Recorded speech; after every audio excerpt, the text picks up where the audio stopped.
brain hemorrhage. They examined that, and they saw where his brain bled, brain hemorrhage. So he was dead when he got hit in the head coming out that store. That's what I felt. He got hit, and that took him out. And I just hope and pray, as a mother, that my son did not feel that pain of them taking his organs out, because researching online, it's easy to make a Y cut on your body, come here and down the middle, and you can pop all those major organs out of there, cut a few little connecting tissues or things in there, and just take them all out at once. And I just hope that he was dead and didn't get to feel that. I wouldn't want anybody to feel that at all. And at this point now, thank God for his brothers on the production team, because they're still ongoing and doing investigations and trying to find out what happened to their brother Ryan. It hurts them. You think I'm hurt, it hurts them as well. And thank God I have them to do this. Where's his husband? He should be doing this. And we have to pull together with resources we have. I really have no resources, to tell you the truth. I really don't. I set up a GoFundMe page to ask, and I think I raised like $430 on the GoFundMe page. I don't know if people are leery of donating stuff to people, but I tell you, I have nobody here to help me. No mother, no father, no grandparents, no nobody. So I have the grace of God, the mercy of God. That's my faith. I believe in Him.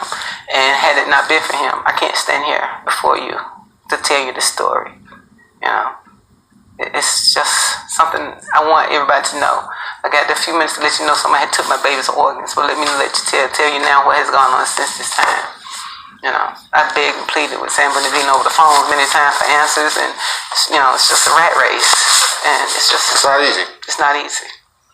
And I am a 33-year early childhood educator, and going to work during the time that all this is taking place, teaching children, doing the hokey pokey. If you're happy and you know it, twinkle twinkle little star, ABCs, 1, 2, 3s, running out playing kickball, football, all of those things have kept me living, because these children still need someone in their lives to bring happiness and joy to them. So if it wasn't for the families that I work with, the parents, the children, my co-workers and teachers, everybody, I couldn't sit here before you and speak. It keeps you going. It keeps me going.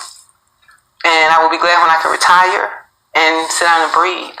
I tease people. I say my nervous breakdown is on layaway. It's coming, but I can't let it come now. It's on layaway. It's gonna come, but not now. I gotta stand. It's just not me. It's every child, every human, everyone that's living. This can happen to you as well. Don't take it lightly. Don't take it as a joke. If you're thriving and healthy and well, it's not only gun violence. It's human nature, human body violence as well, where your organs are needed for someone who doesn't have time to wait for it the way that you need to do so, or get a donated organ. We're going to take it from somebody and give it to you, because you got enough money to pay for it. So that's what you want, we get it for you. Here you go. That's my feeling, that he was taken because of organ trafficking, illegal organ trafficking. Until someone proves me different, I don't have anything to go on. All right, because you don't have all the information. I don't have.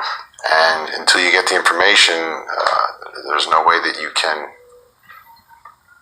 rest. There's no way. You can't rest. Not really rest. I have to sleep so I can get up, but rest. But rest your mind. Rest my mind. Your mind is running 600 miles an hour in 15 different directions all the time, and I can tell. This right here, again, to the many people that I've met along the way, along my journey, along this 3 years, 7 months and counting. If these people had not let me just sit down and, well, how you doing today? I'm doing okay. How you doing? You got a quarter for a cigarette? I have a cigarette. You want a cigarette? Well, what's your life like? It's rough. Well, let me tell you what's rough. I have a 24-year-old son that got killed and somebody took his organ. What? Somebody took his organs? Are you for real? So I get the chance to go into my story and tell these people, and so hopefully you tell somebody, you'll tell somebody, you'll tell somebody.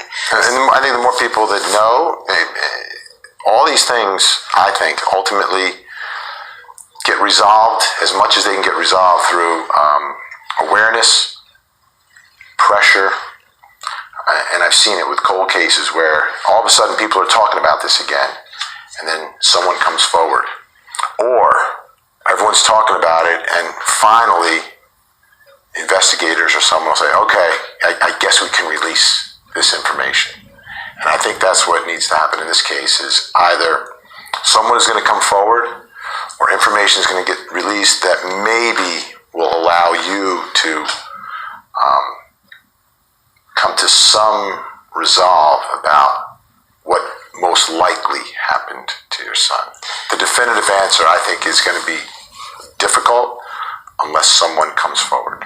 Well, with that said, of course, I told you I can't afford anything. So attorneys, even, off the wish list of even thinking I can get one. I don't care how much work I can do. I could never pay an attorney enough money to research my son's case and find out what happened. So I had to do a lot of praying. November last year, I had to surrender and let Ryan know I'm not giving up on you, but I got to let go a little bit because it's driving mama down. I can't. It's just too much. I need a miracle from God to happen in order for us to carry on. December the 1st of 2016, I got a text from Miss Cheryl McCullum, the director of Cold Case Investigative Research Institute, and she said, Miss Flowers, we're taking your son's case on. We're going to meet with you in 2017, but right now I want you to know, December 1st, you have nothing to worry about. You have a team of supporters behind you. We have students, professionals, law enforcement. We're going to take your son's case and we're going to shed some light on this and we're going to find out what happened to Ryan. And so with that, I heard her, I read that, but it's been 3 years or so going on, and I'm like, well, I don't know, maybe this might be another that bites the dust. I don't know.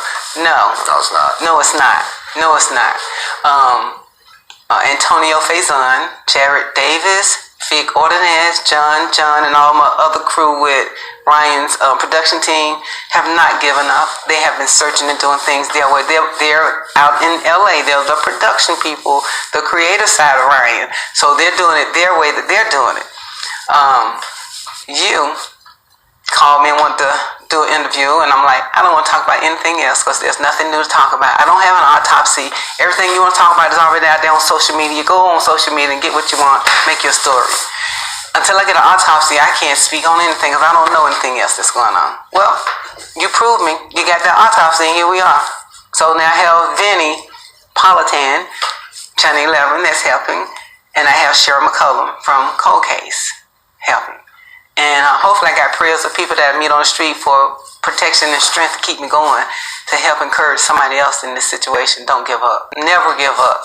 When I tell you I don't have a penny to pay an attorney, I pick pennies up off the ground because I say that's Ryan's way of letting me know he's with me. Every day I go out, I find pennies every day. You talk about giving up. I know you're not going to give up, and I know no, I'm not ever going to give up. Folks who are working this case are not going to give up. So let's leave it here that we're going to speak again. We're going to speak again. And the next time we speak, we'll know a lot more. We'll know a lot more. I really appreciate this time to speak, to let people know where I'm at. I'm still here. I haven't given up. It's just a different way I have to go about doing it. Some people have partners, husbands, whatever, and you guys are working with 2-job incomes and you got support, you can go and do a little bit more. I haven't had any of that.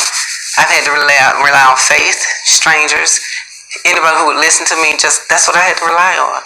So my faith is stronger than anything in the world. In God and Jesus Christ are those answers and the supernatural touches that has to happen because I can't do it. It's going to take everybody's team to do it. Thank you for coming on the team.